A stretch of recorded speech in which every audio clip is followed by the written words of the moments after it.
Okay guys, this is Cruiseroy again on the Go Engine rebuild. Came back, got one G-clip in, and you're going to get a kick out of this while trying to get this G-clip in it. It went flying. I don't have a little workshop anymore. I'm kind of working out of my bedroom, and there's carpet and cloth everywhere. I'll never, ever, ever, ever find that. Not right now. Probably someday when I'm sweeping the floor I'm going to find it, but not now. I'll have to order a new one, but I will continue on this build, putting it back together. Can always put it in after. It doesn't take that long to take this thing apart. Anyways, so after you get the G-clips in and you don't lose them and they go flying, be very careful because they go flying. They're very much under tension. And alright, just check your mark. There's the radius mark for the gap on the piston ring. So here's our brand new piston ring. This too is a very, very frail and brittle metal. Just be very, very careful. Start it in the groove and then work your way around. If you can start it in the groove, it's going to help in the long run. It has a little bit of pull to it, but not much. You can very easily snap it. Alright, so now what you want to do is find where that little excess piece of metal is. The reason for that is it makes up the gap in the ring can squeeze tighter, and it will help you get it over the sleeve when you start putting it back together. But you can see the mark in there, I hope, in the camera. But that's, you want to leave that mark on the piston. You can kind of feel it if you move the ring around. And what happens from stretching the ring over, it's got a little stretch to it. Because you can't really put the piston into the sleeve before you drop it in. So on to the next step, what we're just talking about. This groove here in the connecting rod has to face the crank because it's the oil lubrication for the front of the crank. So if I hold that, the piston indent and the ring gap should be on this side, and just make sure it's in the proper position. It might move, hopefully not. Okay, so what you want to do is get the piston into the motor first without the sleeve. And like I said, the gap, your piston gap should be pretty much the same side as the pin for the sleeve alignment and the head alignment, so you don't end up with the ring gap at the exhaust port. Alright, so once you get the piston in, you can use a multiple of tools, a little hook tool or your needle nose, and just grab the connecting rod, place it over on top of the crank pin,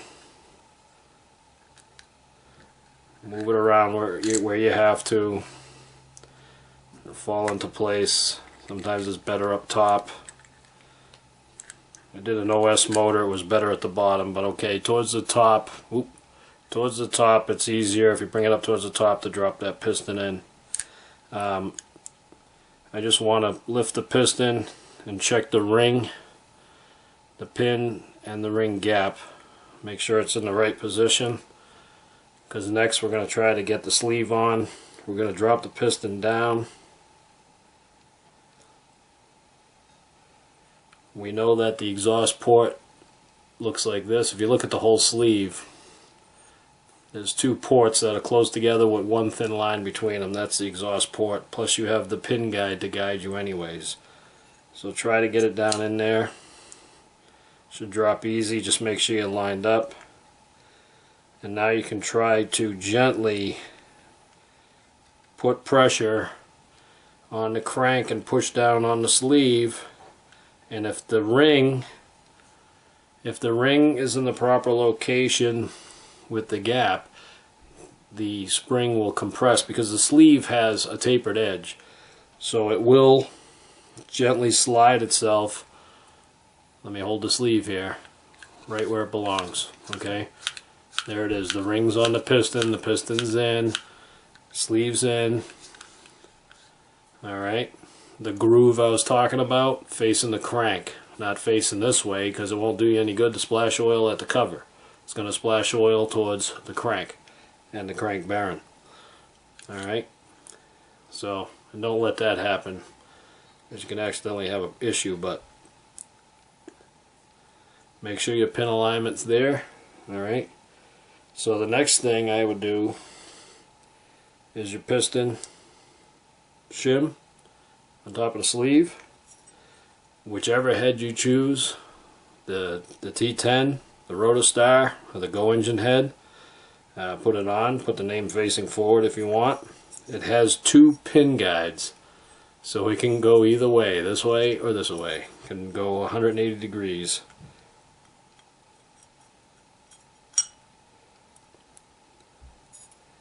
So you get it placed into place. Take your 6 bolts,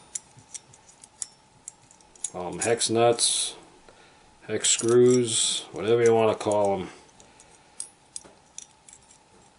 Let's get them all placed into the holes first. If I didn't have such giant fingers, I wouldn't have lost that G-clip, but we'll have to order one. Some people say most OS parts will fit this motor too, your basic parts, but like a Hyper 55 has the same wrist pin in it, blah blah blah. I'm not sure, but I just know the 3 engines, the Rotostar, the Go engine, and the T10 are the same engines. Now while tightening your head, you want to go in a crisscross pattern. You can get them all snug at first if you wish, or bring them down all the way tight, but you definitely want to go crisscross pattern. You don't want to stress out the engine block or the shim, or whatever one you're tightening, go directly across to the opposite one.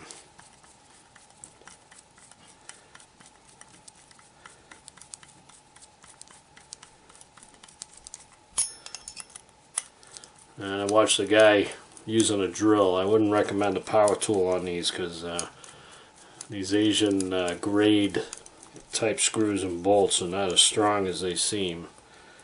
So I'd rather just do it by hand, and you can get a torque.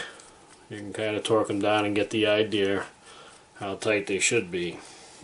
So I'm just going to go all hand tight with these, but like I said, try to keep a pattern going. Alright, so there's the head and the piston. Alright, so now the next thing would be the back plate.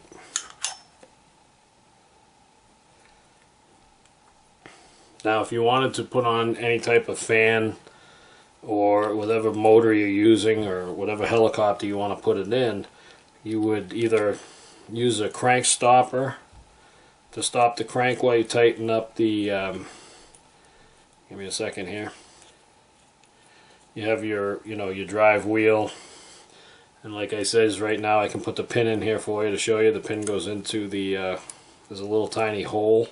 Instead of a keyway, it has a little hole for the F70 pin, which I need to grind down a little bit more because it just almost don't fit. Drive wheel. Alright, it usually pushes and snaps right on. I just got to take a little bit more off the pin. And what I'm talking about is the drive nut.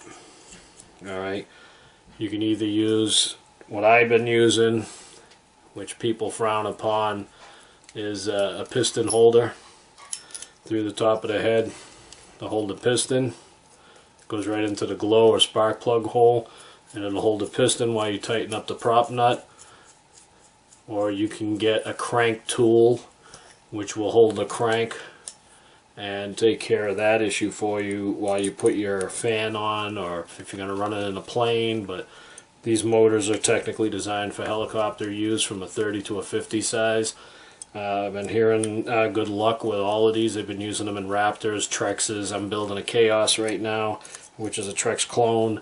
You got the NX4 by Gaui, and I guess pretty much if you can mod the fan, a lot of them don't need modifications, but if you do and you can mod the mounts and mod the fan, you can pretty much get it into any 30 or 50 sized helicopter. It's got enough nuts for the 50, definitely enough for the 30. So, but that was an assembly of a Go engine, and I did find one online, but it's in Chinese. Can't understand it. Hope this helps someone out. Alright, but this is going to be called, we're going to call this the Cruiseroi Frankenstein gas engine, because Go engine head, Rotostar block, Go engine crank, Go engine piston, Go engine piston ring, but like I said, the Rotostar body, and we also have a Gaui T10 crank and drive wheel. So this is a mixture of all three engines, and it went together just well, except for me tossing the G-clip across the room and never be able to find it, so now I got to spend a couple of bucks and get one of those. Alright, so this is Cruiseroi on the Go engine rebuild, and I hope you enjoyed it, and I really hope you enjoyed me losing the G-clip. And this is Cruiseroi, and I'm out of here.